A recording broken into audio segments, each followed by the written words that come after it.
Good morning, people.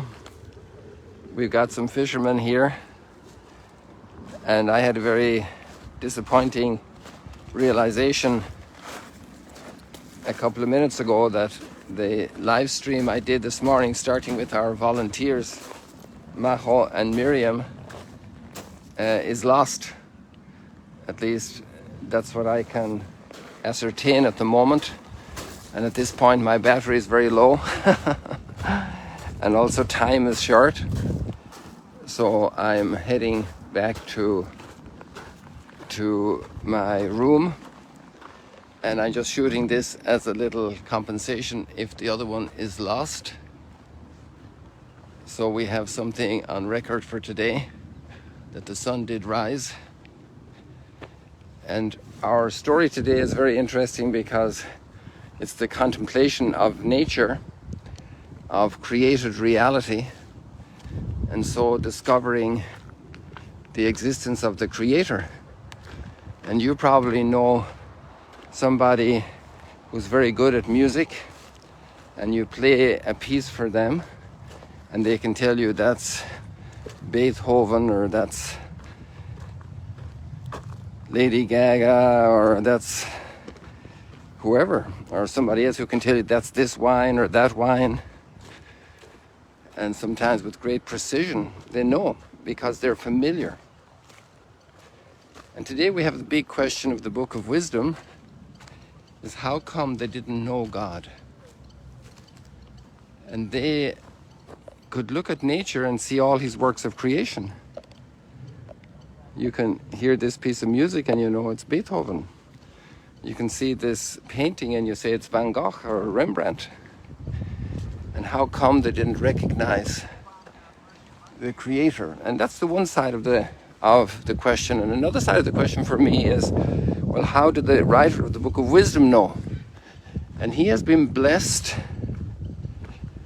with almost 2,000 years, at least 1,800 years of his people's heritage, pondering this work of creation through the eyes of faith. The faith of his people, the story of Abraham, Isaac, and Jacob, the praying of the Psalms, like we have Psalm 19, the heavens proclaim the glory of God, and the firmament its maker. And so just like from the works, we could find archaeology, and the archaeologists can find a coin and they say that's from that year and it was made by Herod Antipas. And another one can find a piece of pottery and say that's first century pottery. It was from Zaknin. It was a place where they made pottery in Zaknin, and they know the style of the pottery from Zaknin, not too far from here. Some of the pottery in Magdala, the understanding is it was from there. So how come they didn't know God? And then how come the writer of the Book of Wisdom is so shocked that they didn't know God? And then I ask, well, how come did he know? And he knew because he was raised in that faith.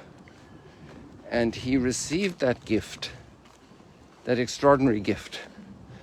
And in swimming in the Greek culture of that time, they had all the stories of all the gods, which are really projections of human passions.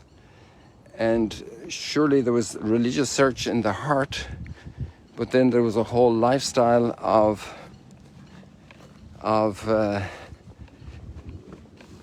the pagan lifestyle, and the people were not introduced to the idea of the Creator. But he says with all that intelligence that produced so much philosophy and drama and insight into humanity, it's really strange that they didn't come to receive, to understand, to discover, to discern. And that's a big theme still today. The discovery of God as our Creator. The wisdom of God, the perfection of God. And there's so much scientific knowledge, and so many people are proclaiming agnosticism, atheism.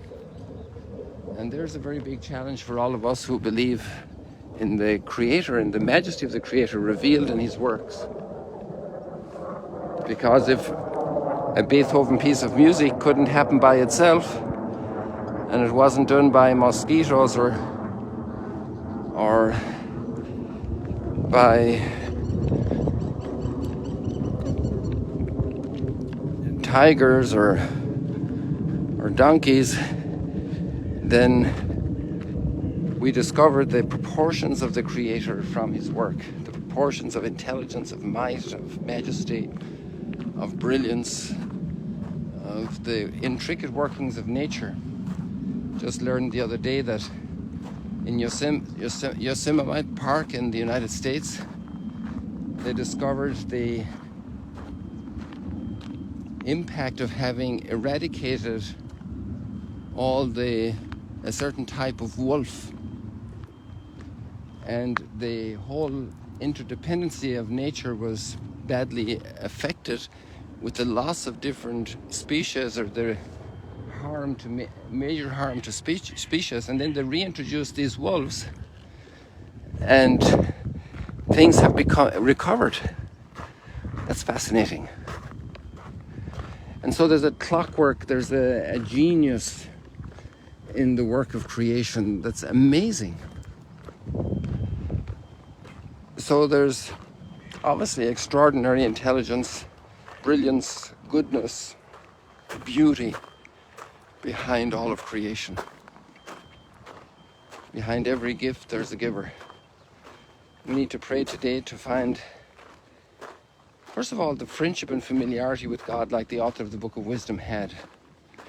And then the mind and the heart to love and communicate that great gift.